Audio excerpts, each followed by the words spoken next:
What's going on, beer friends? Happy Tuesday from lovely beach at Lake Erie. Uh, I wanted to talk to you today about the trip I just got back from, and we visited quite a few islands and beaches. And so I thought I'll sit at the beach, even though it's April in Canada and it's really cold and it snowed yesterday. Uh, so I'm doing this for you. But also because I want to sit by the water. It really relaxes me and it's quiet and I have the beach to myself. And also to sort of get in the island spirit, I'm going to just sip on this while I chat. This is a New Zealand Pilsner from Stormstayed Brewing in London, Ontario. It's a Pilsner and I don't know if it's dry hopped, but it says Waiiti and Wakatu hops. So yeah, I'm really excited. So I'm just going to kind of crack this open while I chit chat. So we got back from our vacation. I took some notes so that I don't just ramble on forever because I could do that. Not hard for me to do.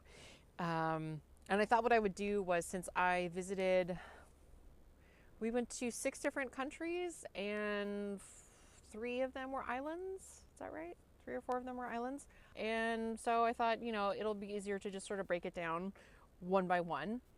So before I do that, let me just.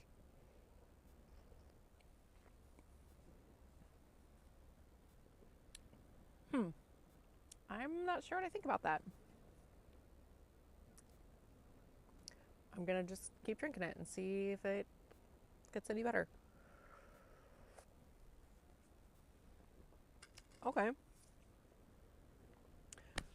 Well, with that part out of the way, uh, yeah, I'm going to just kind of go in order of where we visited because that's just the easiest, and just kind of talk a little bit about the beers that I tried, the beer scene that we found in each place, and some places I actually brought beer home with me. So I don't have any today because I didn't get any on this first port that we stopped at.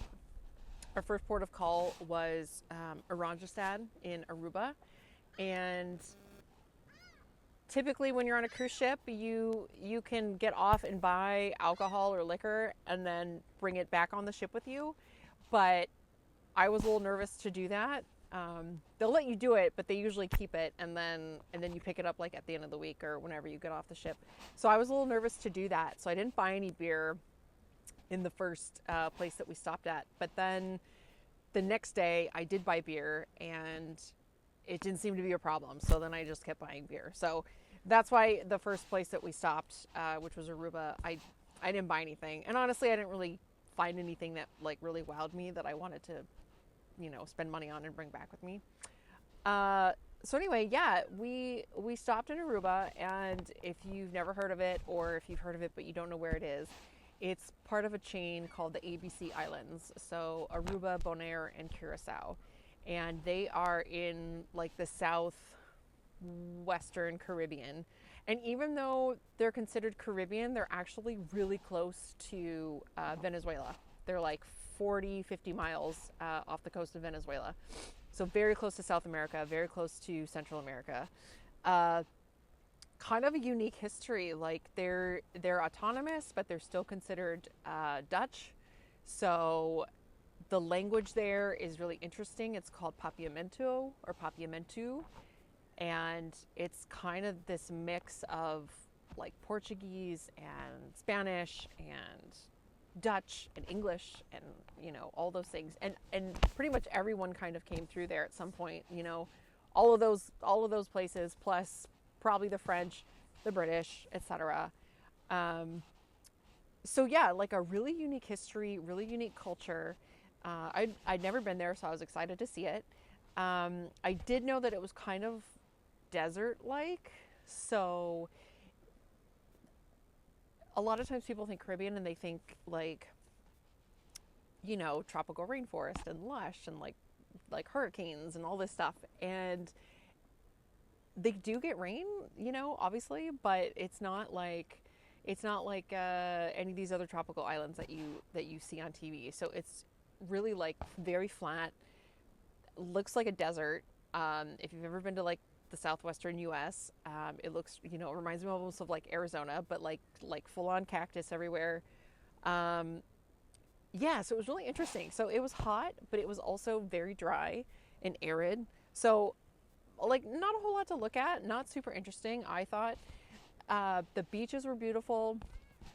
My sister-in-law and I got to go to a beach towards the end of the day, so I'm really glad we did that. Um, but yeah, what I'm here to talk about is the beer. So we got off the ship, and for some reason, this was the longest stop that we had. So for some reason, we were there for 12 hours. It was like 9 a.m. to 9 p.m. And initially, I was kind of excited because I thought, oh, cool, like we have all day to do things. We could go back to the ship and leave, you know, and then come back and, you know, go back and forth and etc. But what I realized when we got off the ship, and it was a Saturday, there wasn't a whole lot going on. So there's a lot of your typical touristy places, like the luxury goods, you know, like Rolex, and I don't even know, because I skipped those, like Louis Vuitton and those kinds of stores and things like that. And then sort of like some touristy type bars and restaurants. So I didn't really kind of stay around the port area very much, just because it wasn't really what I was interested in. We walked around initially with my brother and sister-in-law, and we did kind of the two tourist things immediately that you are not supposed to do. So the first one was I am very white, and so I got off the ship and I did not have any sunscreen on. We'd been sailing for 2 days, and I just was so excited to get off the ship and see something that I just got off, and I didn't even think about putting on sunscreen or bringing a hat or anything like that. So I got super burned. So you're going to see in some pictures that I have a really embarrassing, you know, little tourist tan. The second thing I did was we literally stopped at the first tourist bar on the beach that we came to. And I think it was labeled Heineken or sponsored by Heineken or owned by Heineken, because remember, we're in a Dutch island. So that kind of tells you what sort of beers that they, you know, offered. But we stopped there and I bought a beer to go. And in a lot of the Caribbean, you can walk around with your drink or, you know, your beverage or whatever. It's not a big deal. So I wanted to buy one to have to drink while we walked around. And so obviously I paid, you know, tourist prices. So I think the bottle itself was $6 US, and I gave $1 tip. So I spent $7 on this bottle of beer that was not even 12 ounces, I think. So that was really dumb. But anyway, you know, I wanted to try something, so I'm glad I did it. But the beer that I bought was called Balashi. So that is the main brewery that they have in Aruba. And from what I can tell, it's pretty large. They started in 1999, and looking at their website, it says that the way that they make their beer is kind of interesting. It says that they use desalinated water, which this is fresh water, but basically if this was ocean water, you would take the salt water and run it through this process that removes the salt, and then you have fresh water that you can do things with. So it says that they use that to brew. They also use Scottish malt, and I found that kind of interesting because I really like Scottish malt. It's kind of strange to say, because there is, like, maybe you think that there's not much of a difference, but there is a Scottish base malt called Golden Promise, and I love it so much, and I would use it for everything if I could. So I don't know if that's what they're using, but I find that it gives a little bit more flavor. So if that's what they're doing, then that's exciting. And then it says that they use German hops. So if you're making a Pilsner or a lager like that, that makes sense. You know, you want to be kind of true to style. So that's kind of their basic beer. It's just called Balashi Lager, and you can find it everywhere. It seems like it's mostly in bottles, even at restaurants, not necessarily on tap. And then in 2011, they introduced another beer called Chill, which from what I can tell is just almost like a lighter version of the regular lager. So because I had already tried the regular lager, I didn't buy the chill anywhere because I thought, well, what's the difference? I'm sure someone can tell that there's a difference. I probably can't. So that was 2011. And then in 2020, I can't remember if it said because of COVID or what brought it about, but they wanted to try something different. So they actually made a mango pale ale called Magic Mango. And it was so popular that they decided to keep making it regularly. And like I mentioned in my last video, I kind of tend to buy things sometimes just because of the can. So I saw a can and I saw a bottle and I thought, wow, this is really pretty. So what I did do, which is, here's a tip, this is smart. We went to just like a local grocery store, and the exchange rate from Aruban or like Dutch guilders to US dollars is pretty good. So I actually bought a can of the Magic Mango, and it was maybe like $2 or $2.50 US. So it wasn't that bad. And it was a normal size. It was, it was 12 ounces. And I drank that and I walked around with that, and I really liked it. And I probably would have bought that and brought it back if I hadn't been a little nervous about, getting caught. So yeah, that's kind of the main macro lager that you'll find there. And then, you can still get bottles either in the store or at restaurants of other lagers in the region. So they had some from Venezuela and Colombia and probably other parts of the Caribbean. So just things like that. But again, they're all lagers, so they do tend to taste like pretty similar. So it's kind of just maybe like what you're used to or what's familiar to you. If you know the one from, I think Venezuela is called Presidente, so it's like maybe you're used to that, and so that's what you buy. They do have one, we'll say, craft brewery on the island, and it's called Fireson.